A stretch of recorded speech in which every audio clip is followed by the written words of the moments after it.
माधुर्य भाव, कल मैंने निवेदन किया था कि माधुर्य भाव सबसे ऊपर का भाव होता है। भावों का जो भाव है, शांत भाव, नेत्र बंद करके ध्यान करते करते संसार की विस्मृति हो जाए, सब कुछ भूल जाए, केवल भगवान आए, वो सबसे नीची कोटि का सबसे छोटा भाव है, जिसको बोलते शांत भाव।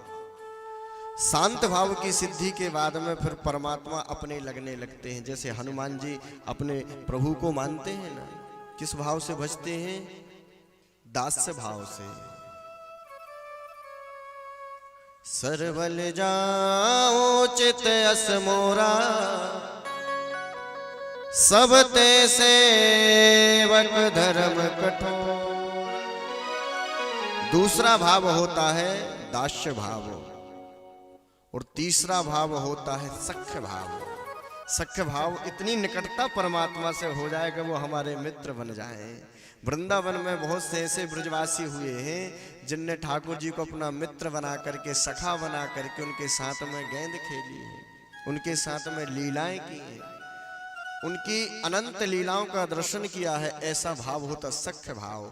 सख्य भाव के बाद में आता है वात्सल्य भाव। चौथा भाव कौन सा है? ध्यान देना, चौथा भाव कौन सा है? वात्सल्य भाव। वात्सल्य भाव में यशोदा मैया जैसा भाव हो जाए, अपने लाला प्राण से भी ज्यादा प्रिय लगने लगे, उस भाव को बोलते हैं वात्सल्य भाव। और वात्सल्य भाव से भी ऊपर का भाव है, वो है माधुर्य भाव। माधुर्य भाव में कोई किंचन मात्र भी, किसी भी प्रकार की कोई वासना न रहे। एक कहा जाए कि तिल के दाने के भी तिल के बराबर किसी भी प्रकार का स्वार्थ ना रहे, उसको बोलते हैं माधुर्य भाव। और गोपियों का पता है कितना अद्भुत माधुर्य भाव है। एक बार नारद जी ने भगवान से पूछा कि प्रभु आप एक बात तो बताओ। क्या? बोले आप गोपियों को इतना ज्यादा प्रेम करते हो, कितने बड़े बड़े संत तपस्या में बैठे, और हम जैसे भक्त 24 घंटे बीड़ा बजाते हुए संसार में भ्रमण कर रहे, डोल रहे, आप हमसे प्रेम नहीं करते हो उतना? ये जो तुम्हारी 16,100 पटरानियां हैं, इनसे भी आप उतना प्रेम नहीं करते हो? अरे अन्न की बात तो छोड़ दो, यशोदा नंद बाबा से भी उतना प्रेम नहीं जितना गोपियों से प्रेम है। क्या ऐसा क्या है? भगवान ने कहा कभी मौका मिलेगा तो तुम्हें ये बता देंगे, तुम्हारे लिए जानकारी करा देंगे कि कितना गोपियों का हमारे प्रति समर्पण है। ठीक है।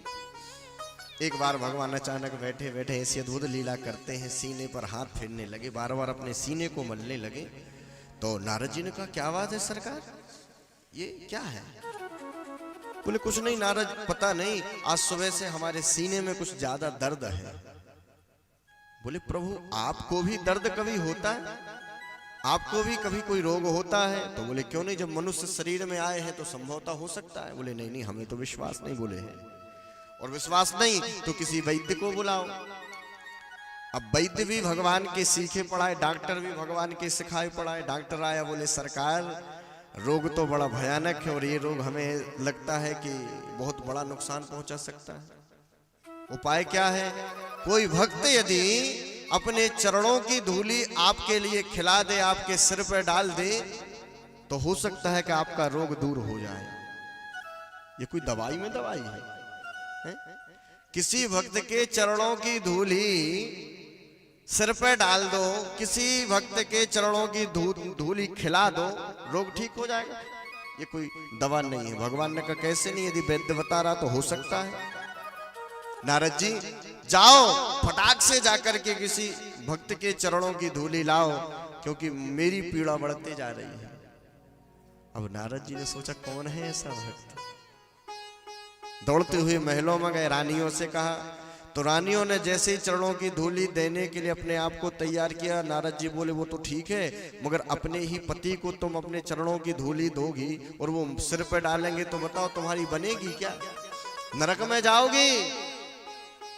थोड़ा सा यदि पति को पांव लग जाता तो 50 बार पांव पड़ते हैं।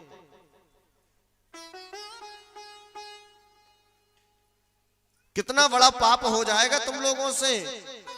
रानियां भी समझ गई सही बात है, हम अपने पति को अपने चरणों की धूली दें। कुछ भक्तों से कहा, भक्त भी इस बात पर राजी नहीं।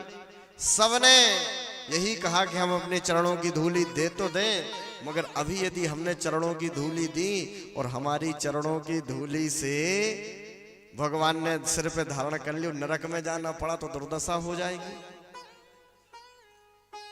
नारद जी लौट के आ गए, बोले सरकार कोई तैयार नहीं नरक में जाने के लिए, सब डर रहे हैं। तो बोले एक काम करो, वृंदावन चले जाओ। तो वृंदावन में कौन? ब्रज गोपियों से चरणों की धूली मांगना, हो सकता है कि वो नरक से न डरती हो, वो दे दे। बोले हमें तो नहीं लग रहा है प्रभु संसार में कोई ऐसा होगा जो अपने चरणों की धूली आपको दे दे। वृंदावन गए नारद जी, और नारद जी ने जब वृंदावन में गोपियों से याचना की तो गोपियों ने कहा कि ले काय में जाओगे?